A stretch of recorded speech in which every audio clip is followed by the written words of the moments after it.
Welcome back to the Nehemiah series.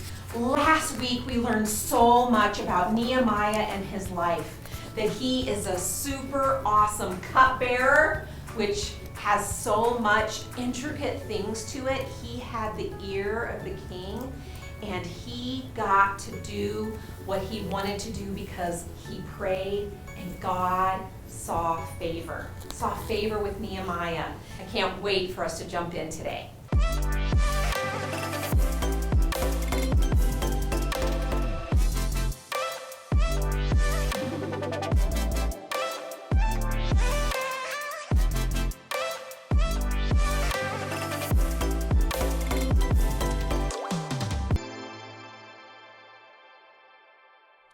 Well, hello, friends. It's me, Nehemiah.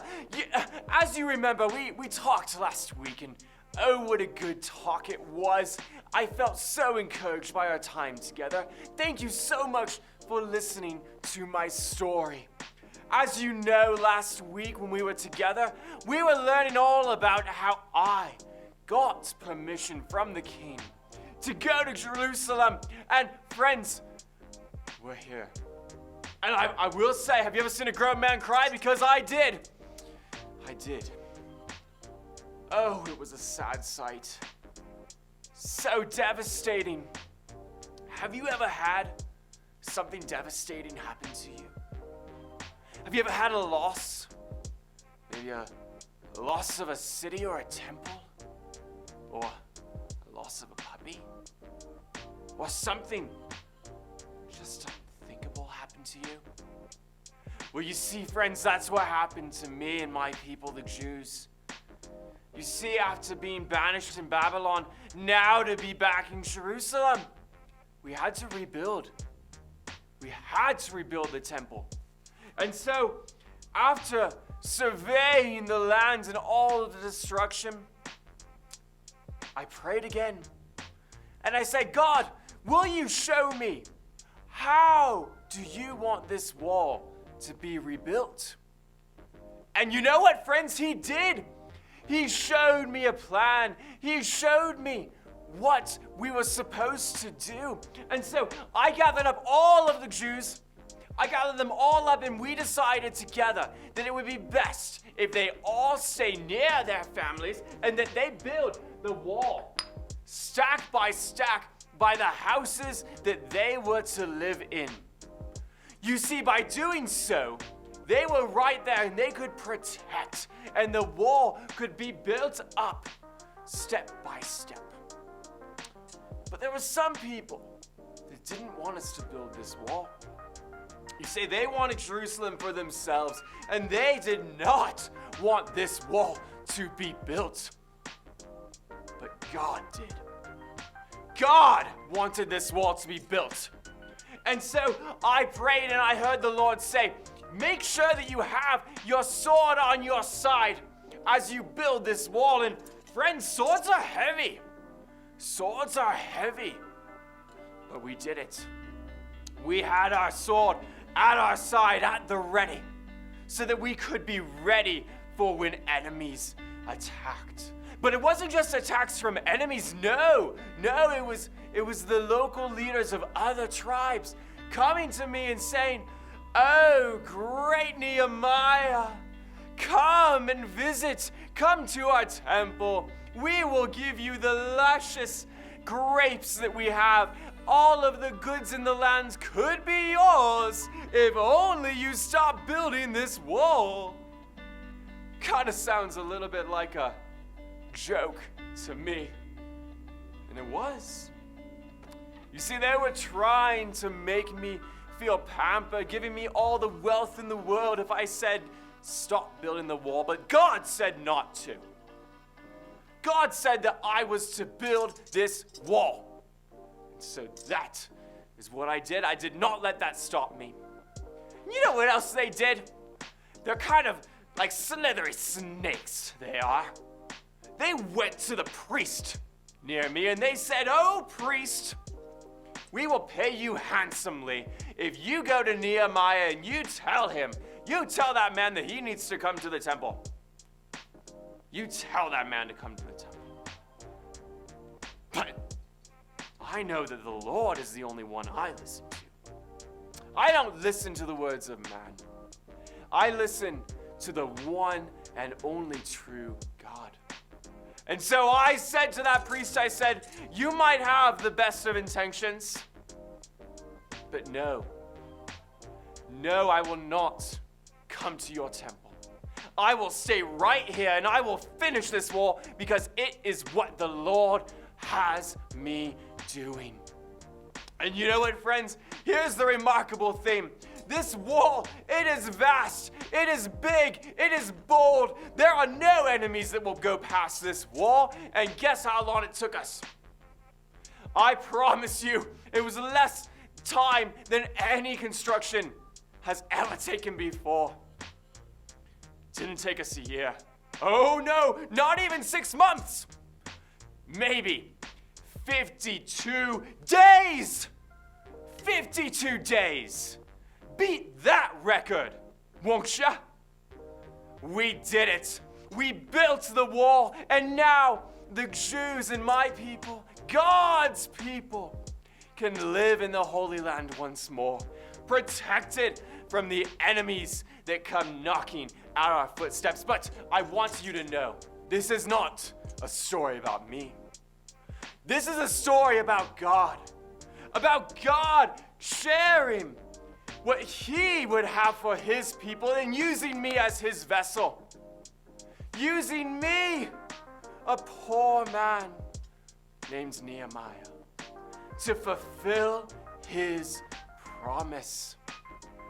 And I would not have had it any other way, because the one true God is in control. Thank you for listening to my story, friends. We'll see you in Jerusalem. Now, Nehemiah is finally in Jerusalem, and he needs to see how bad is it really. But he doesn't want everyone else to know his actual thoughts on it because he has to put together a plan. And sometimes you have to plan in private so that everyone can get on board for your vision. But he doesn't know what his vision is except for that wall needs to get rebuilt. So he takes a few trusted people with him and he goes out at night and goes and inspects the entire wall around the city to see, are any of the gates still operable? Are any of the parts of the wall still up? Are there materials that could be reused? Because remember, walls at this time were frequently built out of rock, and they would stack them up and then fill in the holes. So he goes and sees, what does he have to work with? He comes back and puts an entire plan together, and his plan is pretty brilliant. He knows something about people, and he's spot on. The thing he knows about people is we all care about the things that are closest to us. So instead of getting all of the Jews together and assigning them by alphabetical order to different sections of the wall, he puts them nearest their homes. This is brilliant because there's a couple of different things that this benefits. One, they don't have to go very far to get to work in the morning. It's right by their house. Two, if you are going to fix a wall, do you want to fix the wall that you're going to see outside your bedroom window or the one that's on the other side of town? No, you're going to care more about the one right outside your window. So he makes a wonderful plan. He puts each family nearest their living areas and says, build the wall closest to you. They get going and everything looks awesome for a while. And then the enemy attacks. Now, the enemy in this case is actually a physical enemy. People come and start to sabotage. They start to make fun of them. Do you really think rebuilding the wall is going to change anything about the city that you live in that's burned out and conquered? This is pointless. Nehemiah doesn't give up, does he? He perseveres. And not only does he have to persevere, he has to lead all the other Jews to keep working despite all of the enemy and the teasing that's going on.